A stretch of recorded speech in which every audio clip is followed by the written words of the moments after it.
Hey everyone, Armor Gaming here. Welcome back to my channel and welcome to Monster Analysis. Today's monster analysis is Learnean. Having a Learnean is like having an entire team of monsters because this creature's 3 heads can perform nature, fire, and water attacks. Now I'm going to be honest with you guys, when I read this description, I thought that this was going to be the first monster, the first legendary monster to be able to have different elemental attacks like nature, fire, and water, but that didn't turn out to be the case. But regardless, this monster by far has one of the nicest designs in the entire game. Social Point really didn't disappoint us with this monster. From his childhood to teenage years to his final adult form, this monster's design is absolutely stunning. And unlike monsters with a nice design, this monster actually has some pretty good skills. But first, let's take a look at stats. Power, 3201. This power is actually on the lower end for magic monsters. However, that doesn't necessarily matter because his skills aren't attack based. They're more of damage over time, and you're going to see that later on. So his power is actually equal to that of Violet, and if you've ever used her in battle, you'll know that it's not her power that makes her great, it's her skills. And it's the exact same thing with this monster. For life, we have 27,143, and overall magic monsters tend to have a pretty high life, so 27,000, that actually falls somewhere in the middle for magic monsters. His speed of 3,454 is pretty darn impressive. It's one of the highest speed stats for magic monsters. He's actually faster than most magic Knight monsters. He's not as fast as Uru, who has a speed of 3,465, or as fast as Galante, who has a speed of 3,476, but still he has one of the best speed stats in the game for magic monsters. Learnean, of course, is a magic monster, therefore his weakness is nature, and his trait is hardened, which makes all status effects have a 20% less accuracy against it. This is a really nice trait to have because the chances of being hit by stun or being hit by freeze are reduced by a whole 20%, and obviously, because we're talking about magic monsters, the chances of being hit by possession are also decreased. But moving on to his default and special skills, we have Hydra Bites, Magic Crunch, and like usual, there's nothing particularly interesting about these skills. They're just default skills, 25 damage, 13 stamina, 30 damage, 13 stamina, no cooldown. But what's really cool about this monster is his special attack called Full Complete Powers. Deals very heavy special damage to all enemies, applies 3 random negative effects. I'm gonna highlight that, 3 random negative effects. That is insane, and keep in mind it's an AoE. AoE means area of effect, which means it affects more than one monster. It affects the whole enemy team. And up until now, we've only had monsters that can do at most 2 negative effects on the enemy team. So this monster special does 3 negative effects, and that is absolutely insane. And just to scroll down and show you guys all the different negative effects that are in the game, there's a whole list of them. So to inflict 3 on each monster, that is super darn good. Now, some people are saying they're a little confused by the wording because it does say applies 3 random negative effects to target. So it's a little hard to know just by the text what it means. Does that mean that it's only going to inflict 3 negative effects on one target and deal the 60 damage on the 3 enemy targets? Or is it going to inflict 3 negative effects on each enemy target? And I think it's the latter. I think it's 3 negative effects on each enemy target. So if that is the case, it's a really good skill. And now moving on to skills group 1. Now normally I don't spend a long time talking about skills group 1, but for this monster particularly I will be spending a little bit of time. So we start off with Hydra Rush. And this skill, it's 35 damage, 26 stamina, no cooldown, 50% chance to stun. This skill, there's nothing particularly interesting about it. However, I'm going to move over to Mixed Powers. Mixed Powers, it's an AoE, 15 damage, 39 stamina. And just looking at this skill being in skills group 1 and having 39 stamina, that's pretty darn high. And especially because it deals a little damage, but then when you read the effect, it deals low special damage to all enemies, 50% chance of poisoning all targets, 50% chance of burning all targets, and applies stamina leak. So here we have the nature, fire, and water. So actually if you take the time to look at water monsters, a lot of them do have stamina leak abilities. Now of course if instead of stamina leak it gave freeze, that would have been more like water based. But I think the reason Social Point decided not to give this monster freeze, burning, and poison is because then obviously this monster would be an OP monster. Like honestly, if he didn't have stamina leak and had freeze instead, he would be absolutely overpowered. Because with freeze you would immobilize all of the enemies for one turn, and then burning and poison together would reduce 25% of their life in one turn. So if one turn they're frozen and they lose 25%, and then the next turn when they can actually attack they lose another 25%, that's 50% by just one attack. So I'm pretty sure that's the reason they decided not to give him freeze and instead went with stamina leak. But still, stamina leak is a pretty good negative trait to give the enemy. And normally I would recommend this move. Like this skill, even though it's 50% everything, it's still pretty darn good. However, it's skills group 1 and he actually has an upgraded version of this later on. But it is a good skill, however you don't need to run it. And next we have Magic Clash. It's 40 damage, 28 stamina, no cooldown. Now normally I would just disregard this skill, but some people might actually want to run it, specifically because it is the only magic based attack that this monster has. As you can see, all the other attacks are all special based. So if you want that elemental advantage over metal monsters, you would want to run Magic Clash.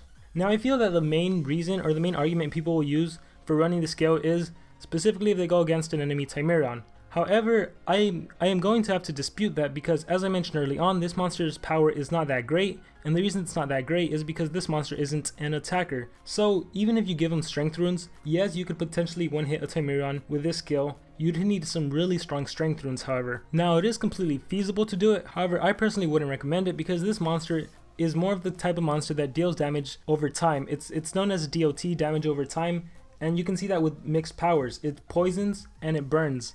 Those are two really good effects that, like I mentioned, take away 25% of the enemy's target in one turn. So in my opinion, there's no need to run Magic Clash. However, if you want to have that magic based attack for whenever you go against metal monsters, that's totally up to you, and it's totally doable because most of the attacks you're going to be equipping for this monster are from skills group 3. So that moves us on to skills group 2, and in skills group 2 we have an attack called Triple Cha. Triple Cha deals moderate special damage, may stun target, 45 damage, 28 stamina, no cooldown.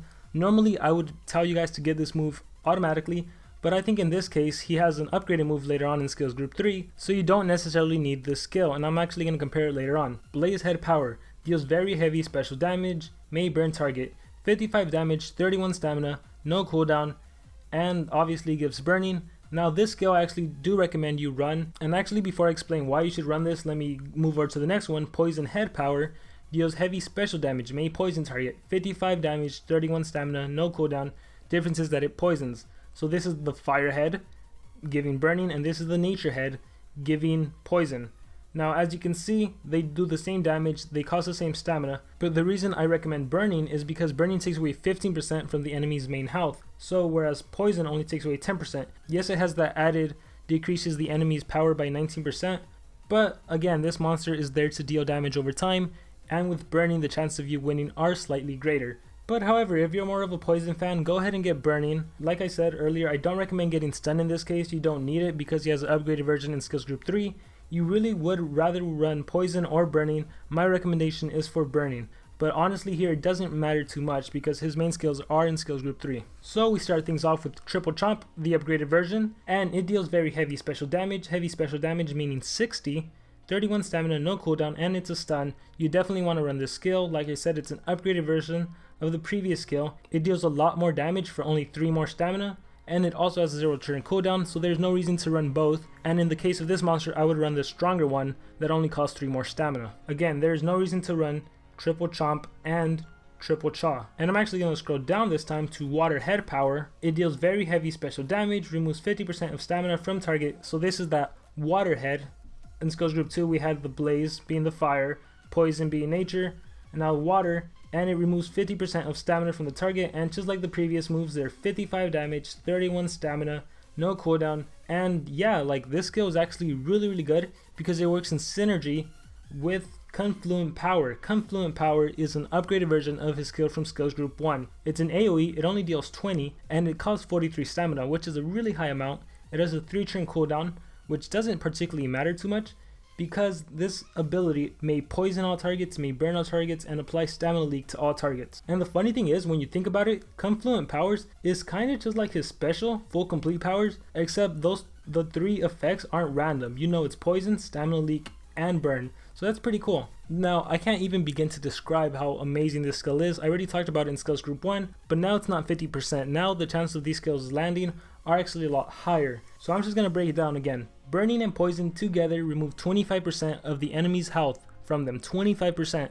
That means if you were to leave them for 4 turns, they would die. Now of course burning only lasts 3 turns, but again this has a 3 turn cooldown, so then you could always reinstate it. But that's also the reason I recommend you run Blaze Head Power, because chances are some monsters have hardened, some monsters have tough, and the likelihood of landing all 3 negative effects isn't that high. However, let's say burning misses, then you'll have a single skill to be able to apply it again. But another thing, the reason I said these skills don't matter too much is because take a look, mostly every single game, I guarantee you're gonna want to start off with this skill. I mean, ideally maybe sometimes you're gonna want to stun because it might benefit you more, but for the most part you're gonna want to start with this skill. This skill gives stamina leak. Now stamina leak takes away 15% of stamina from the enemy's monsters. 15% translates to about 20 stamina from an enemy that has base stamina. You know, if they have no stamina runes, they're going to lose 15%. But even if they have stamina runes, keep in mind it's 15%. So then whatever stamina they have, they're still losing 15%.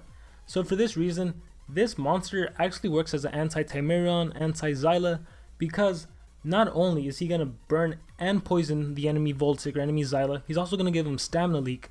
So they're going to drain their stamina pretty fast, and they're also going to lose a lot of life. Now obviously, if burning was 4 turns instead of 3 turns, this skill would actually be able to kill off a Voltic and Xyla after they get 4 attacks in. But because it's not, the enemy Voltic and Xyla will still live. However, like I said, stamina leak will drain a good amount of stamina away from them. So this can really help you survive. So this skill is just absolutely amazing. I can't even begin to describe how amazing it is, but lots of you already know. I've seen the comments a lot saying how great this skill is. But it's also because of this skill that I actually don't think that it really matters what skill you choose in skills group 2. My recommendation is to put Blaze Head Power just because it gives burn. And in my opinion, burn is more beneficial than poison, but really it's because of this skill and combined with Water Head Power. Water Head Power, as you know, takes away 50% of energy points.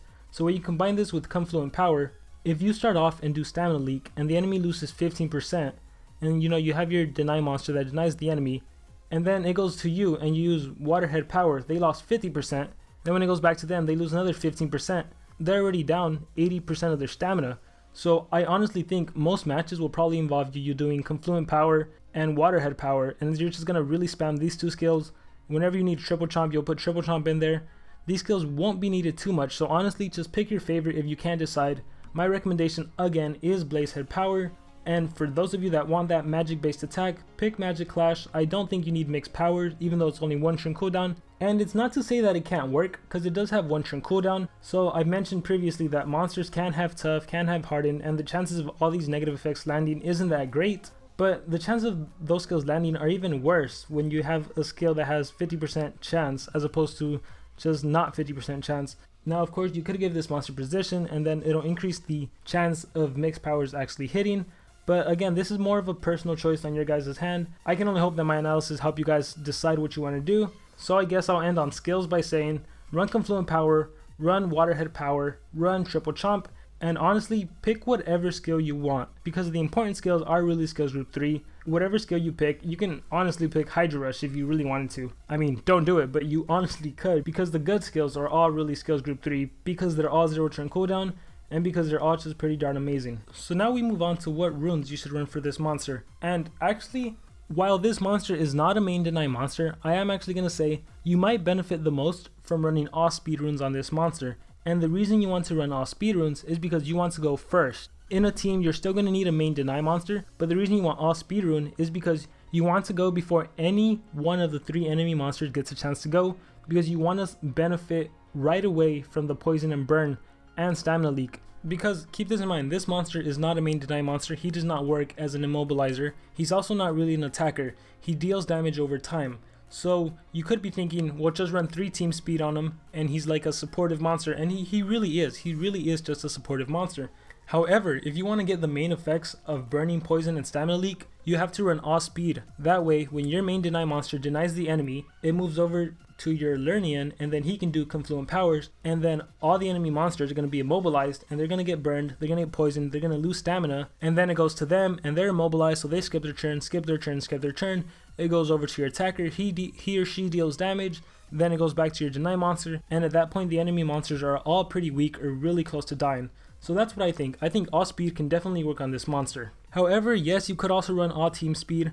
The problem with running all team speed is that a lot of enemies like to use at least 1 speed rune on their monster, so they're probably going to get to go before your Learnean gets to go, and in that case, yes, you can still use Confluent Power, but you really won't benefit too much from it. At the same time, you could probably give them a life, a speed, and a strength, and maybe, just maybe, that might be enough to make them faster than 1 or 2 of your opponent's monster, which in case would help, because typically the enemy will always put their 3 best speed runes on their main deny monster, so maybe getting ahead of that monster might be a little difficult. So maybe with just 1 really high speed rune, that's enough. A life rune just so you can survive, and again, this is a supportive monster, so it's pretty good if it can survive.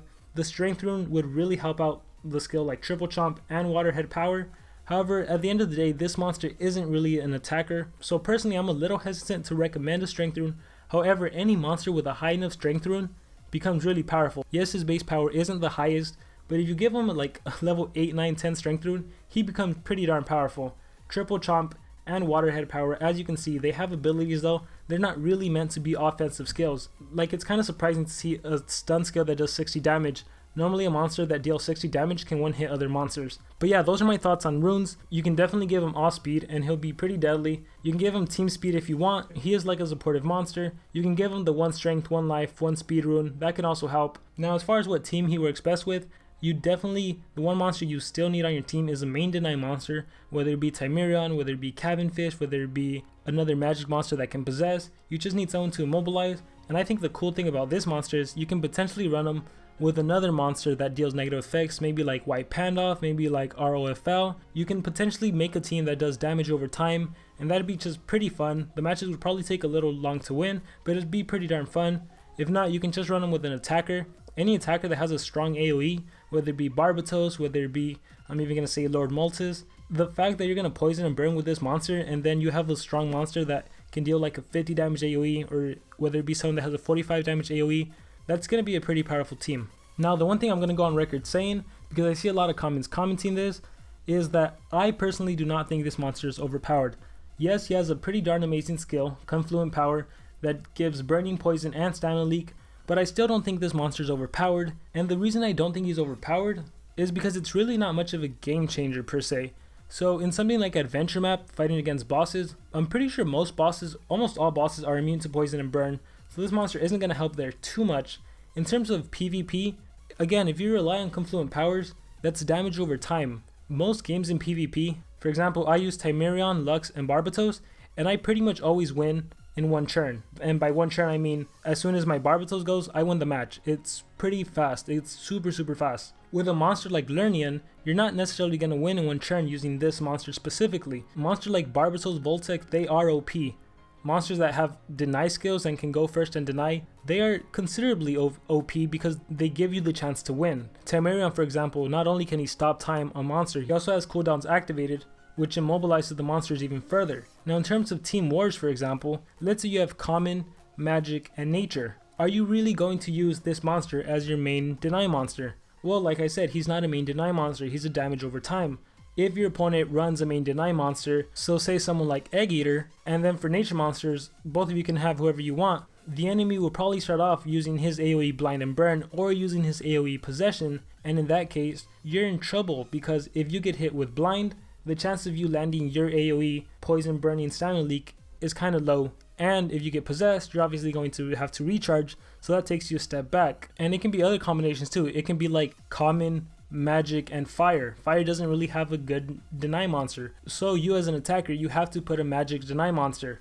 And again, this monster doesn't really do that. So for those reasons, I don't think this monster is overpowered. However, if you were to have something like common, magic, water, where water is obviously your main deny monster, then yes, you can totally do a main deny water, and then you can use Learnean to just deal damage over time, and you could probably win that match. But again, it's just hard to say this monster is overpowered because he has one really good skill. And that's not to say that his other skills aren't good, because 0 cooldown stun and 0 cooldown 50% stamina leak are also really good. But I just have to put that out there, that just because this monster has a really interesting, really powerful AoE attack, common attack, that doesn't necessarily make him overpowered. Yeah guys, that's my analysis on Learnean. At the end of the day, I do recommend you get him however you can. He's such a cool monster to have, just his design alone. Hope you guys enjoyed the analysis. Please make sure to like this video if you liked it, or dislike it if you dislike it. Comment below what you thought about it. Make sure to share it with all your friends, and I'll see you guys next time.